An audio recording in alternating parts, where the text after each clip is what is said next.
Hi, it's the Lipstick Gal. Thank you so much for watching today. I have my Beautylish Lucky Bag. Oh, I'm so excited. I don't know how to snag the XL box. And here's the other thing is like I actually haven't even cut it yet. So I'm gonna do that right now. I am so curious to find out what's in here. If you wanna know, just keep watching.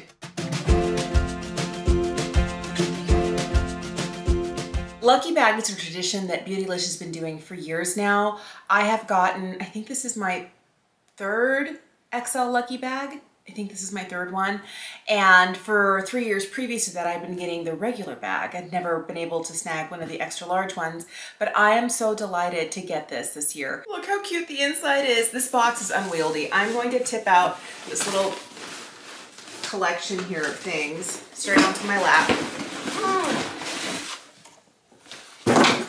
Drop the box and let's get into it. If you've never gotten a Lucky Bag from Beautylish before, they charge you $75 for the regular, $150 for the XL bag.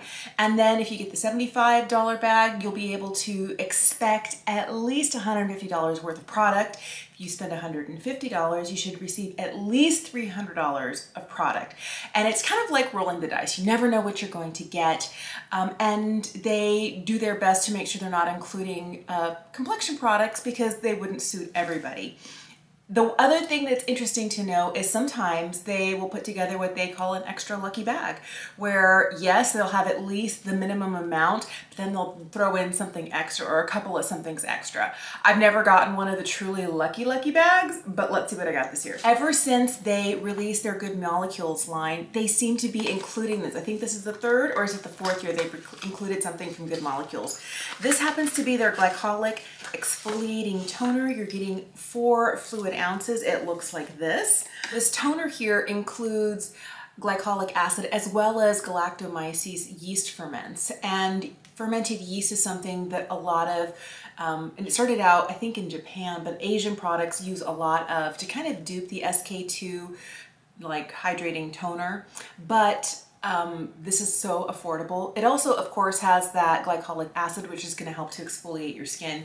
This is something that I will probably use carefully, but since it does have an AHA and alpha hydroxy acid in it, you're always going to want to use sunscreen when you're reaching for products like this. The next product I have is from Herbivore. This is their Prism AHA and BHA Exfoliating Glow Serum.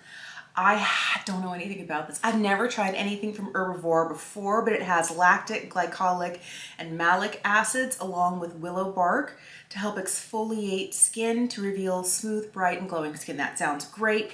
Oh, how pretty. Look at that. Oh, it's so shiny. It's a little like iridescent bottle. Oh, does it smell like anything? I didn't even open the other one to see whether it smelled like anything. Oh, this definitely has a scent to it. I feel like it's kind of a light scent. It's, and it smells like rose. It feels like it's kind of a slightly, I don't know if you'd be able to see, but there's a little bit of a pull here to this. But it's a little bit thicker than water, has a slight gel-like consistency. I feel like 1 or 2 drops would be enough to cover my entire face. And I feel like it's gonna give a really nice, hydrated look to the skin. I think this will be an interesting product to use, but I don't know that this is one that I would ever decide that I need. The next thing in here is an essential lip liner from Goss. Oh, what shade is this? This is the shade Natural Berry. This is where I have to check to see if I have Natural Berry because I have quite a few Goss lip liners. This is a shade that I don't have. Ooh, this is pretty. All right, so I have always enjoyed the Goss lip liners. This I feel like is like your mid-toned pink shade right here. This is a great liner. It doesn't last as long as the Permagel from Pat McGrath or the lip liner from Lisa Eldridge or even the Charlotte Tilbury lip cheat. I feel like there are some other high-end liners that are really long wearing. I'm not saying this is a, you know, put it on in a couple hours, it's gone. It's not. It wears well, but I feel like it's just a little bit more movable on the lip if you're wearing a mask. And the reason I bring that up is we still have an indoor mask mandate in the state of Washington. That's where I live, that's what I'm dealing with, and I've taken to wearing lip liner alone underneath a mask, and then when I'm done wearing a mask for the day, I'll put on a lipstick. But these have been really nice. This is a color I don't have. I'm excited to have this. I hope things get better because so far I'm just a little bit like, okay, great, spent $150 on this. I have not peaked. Here's hoping it gets better. All right, so the next thing, ooh, look at this. The Natasha Denona Zendo palette. I have not bought one of these midi-sized palettes before. I am curious about this. I was trying to remember which one is the Zendo. I remember the Glam palette really well and the Retro palette really well and the Circo Loco one, the bronze. I couldn't remember the Zendo. I don't remember reviews about this one. If you have this palette, let me know if you like it. I think this midi-size palette retails for $65. I'm looking at these and I really feel like there's a lot of possibility here. I like Natasha Denona formula. I feel like the 9 pans like right in through here are gonna be your classic, you know, warm eyeshadows. And I feel like this one here would walk the line well. This shade here would go well with the warmer shades or with these kind of more cool shades here. And it's an interesting mix in the palette.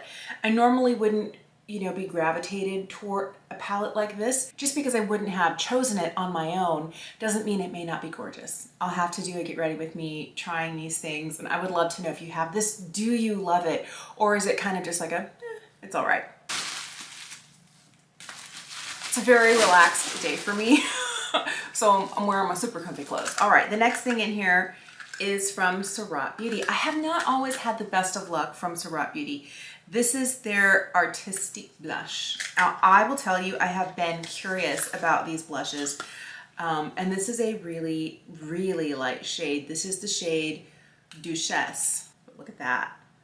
Wow, it's so skinny, and I'm sure because Paul Surratt is a, you know, well-known makeup artist, after creating his own line, the minimal packaging, I'm sure, is so that you can put it in a separate palette, but so that you can also, if you're a working makeup artist, keep the products that you like in minimal packaging so they can fit all in your kit. I definitely feel like this is the tossing of the dice when you're getting colors, because this light shade in Duchesse will work well for me. I have fair skin. But if you are not my skin tone and you were to get this shade, you might be able to use it as an eyeshadow. You might be able to use it as a possible, I don't know, maybe under eye setting powder. I don't know. I don't know how I would use this if I wasn't as fair as I am, but it's gonna work great for me. A Wayne Goss lipstick. Oh, I love Wayne Goss lipsticks. Which one is this one? Oh, actually it's the lip gloss. It's the High Shine Gloss in Cherry Blossom. Do I have Cherry Blossom? I think that might be my favorite lip gloss shade from Wayne. Let me just look in my collection really quick and see what I have. I do. This is Cherry Blossom. I'm gonna leave this one just the way it is packaged here, but let me give you a swatch of this. This is a beautiful shade of gloss. I love the formulation. I feel like his lip products are the sort of lip products I want to wear. I love the formulation of the slightly firmer pencil. I love how this is really shiny and glossy, but it doesn't get too thick and goopy. It doesn't settle into the corners of my mouth. It doesn't kind of string and pull when I talk, and I feel like it's easy and comfortable as well as hydrating when I wear it. And the lipsticks that he makes, oh, love his formula. I feel like Wayne lip products are beautiful. So this is one because I already have it and I'm probably halfway through it. I will, you know, maybe share this with somebody else. Oh, so I love this palette. This is the Viseart Petits 4 in the colorway Lapiz. I already have this. Let me grab mine. I did a full try on of all 4 of the new Viseart Petits 4s. I will leave that linked for you here. So I'm just gonna put this over here with the Wayne Goss lip gloss. This is what it looks like. I'm just gonna give you some real quick swatches here. You're getting only one matte. This matte here is a really nice matte, but it's a really light matte. You can make this blue like super, super built up, or you could really sheer it out. I use these 2 shades quite a lot. I actually surprised myself by reaching for this one and the other Petit in Bouillon, which is all the gold and the black the most, because I'm very intimidated by blue eyeshadow and black eyeshadow. And these quads are the ones I have been reaching for since they arrived in late November, early December. They're beautiful. But I will have to share this with somebody else because I already have one. This is interesting. This is from Danessa Myricks. This is the Twin Flames Microchrome Pigment for Eyes and Face. This is the shade Lust. I have been trying a few Danessa Myricks things here and there, but I don't know that I remember what this is. Okay, let's see. Oh, hello. This looks exciting. I have been loving multi-chrome like eyeshadows, but I've been using powder shadows. And this is a product that comes with a doe foot. And I'm not sure that we're gonna be able to get a really good look of what I'm trying to find the best way to show you what it looks like on camera. If you're only able to see it kind of like a silvery white with a slight pink flip to it here on my hand, the best way to see it sometimes is through a mirror. So I feel like the mirror is a great way to look at sometimes these multi-chromes because they don't always show up on camera.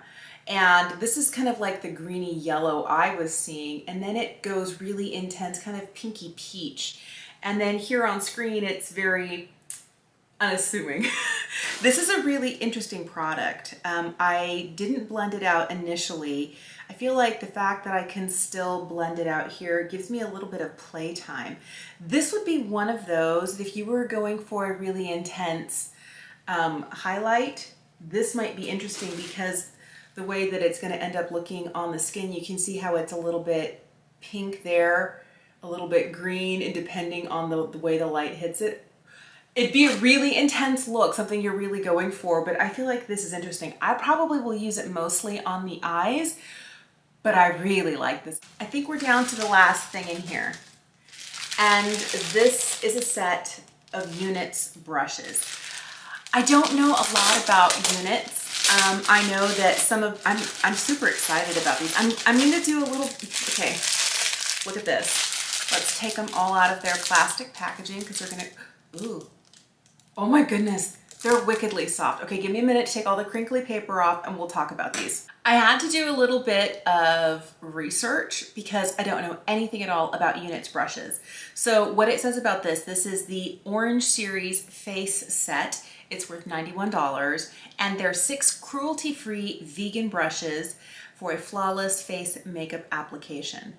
And they have a patented synthetic bristle that mimics the performance of Japanese fude brushes for smoother application and less product waste. When I felt these, I was like, oh, I felt like I don't know, like it was like a newborn duckling. I mean, it's the softest, most amazing, just like, I don't know that if I saw these on the Beautylish website, I would be like, mine, a purchase. But feeling them, they are ridiculously soft. They feel as soft as some of the brushes that I have from Sonia G. I think these are Squirrel. She has some also that are made out of goat. And this is almost a little bit softer. And I don't know if it's, you know, I use these, I've washed these. I would not expect a synthetic brush to feel so luxe. And I know synthetic brushes come in all shapes and sizes, but oh hello. So this is the 301. I feel like this would be great for powder, maybe even for bronzer, what have you. There's the 302 if you're looking at the shape. This one has more of a pinched in ferrule here, and this one is completely round. It does have a little bit more of a wide splay here, but these are the 2 larger brushes. This is the 303. It's got a nice taper on it. Oh my goodness, they're wickedly soft. I could pet them all day, but I feel like this angled brush here would be good if you were working on like contour or something that needs really precise placement. I don't have a brush like this. I'm curious to see, you know, would this be good for foundation application? I don't know. It is a little bit densely packed. It's pinched in here at the ferrule, as is the 303. The 304 is too, but one is angled and one is slightly domed. Then the 305 looks like it'd be a really nice, if you were looking for really specific placement with cheek products, this would be great. And this reminds me so much, this is the 306 of my beloved airbrush from Wayne Goss. I love this brush so much, but it has a kind of a similar shape. I've had mine forever, probably 6 or 7 years, and I got it in my first Beautylish Lucky Bag. And this is what kind of convinced me to be willing to spend more money and get quality natural hair brushes. But this one, I'm gonna have to try them, but this oh, it's so baby soft. Like, I really feel like I'm touching like a newborn animal or the top of a newborn baby's head with that little soft downy hair. Oh my goodness. It's so soft. I'm excited to have this.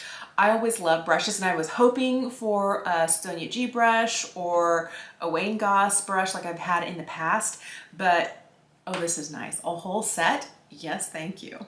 One of my favorite things about the Lucky Bag, or these sorts of mystery boxes in general, is that there are products here that if I was shopping on Beautylish, I would not have instantly put in my shopping cart. I don't know that I ever would have picked up, you know, this line of Units brushes, but now I'm really curious, what are the rest of their brushes like?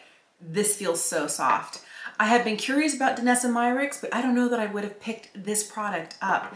And although I do love Natasha Denona, I don't know that this color story here would have been the one that I was like, that's the one that I want. Because I feel like I have these colors in other places, but I forget how good her formula is. So I feel like there's a lot of really good stuff here. What's interesting to me is that they sent me 2 products that I already have. It would have been nice to get things that I didn't have, but at least I know I already like these products and I can wholeheartedly, you know, gift these to a friend or put them in the giveaway knowing they're excellent quality and fantastic. And I feel like everything here is really doing it for me. I'm excited, and I do feel like I got my $150 worth. That is not always the case. I would love to know, do you ever purchase a Beautylish Lucky Bag? What has your experience been? Have you tried any of these products, whether they came in a Lucky Bag for you or whether you've purchased them on your own? I would love to know what your thoughts are. Thank you so much for watching. Have an incredible day, and I will see you again soon. Bye.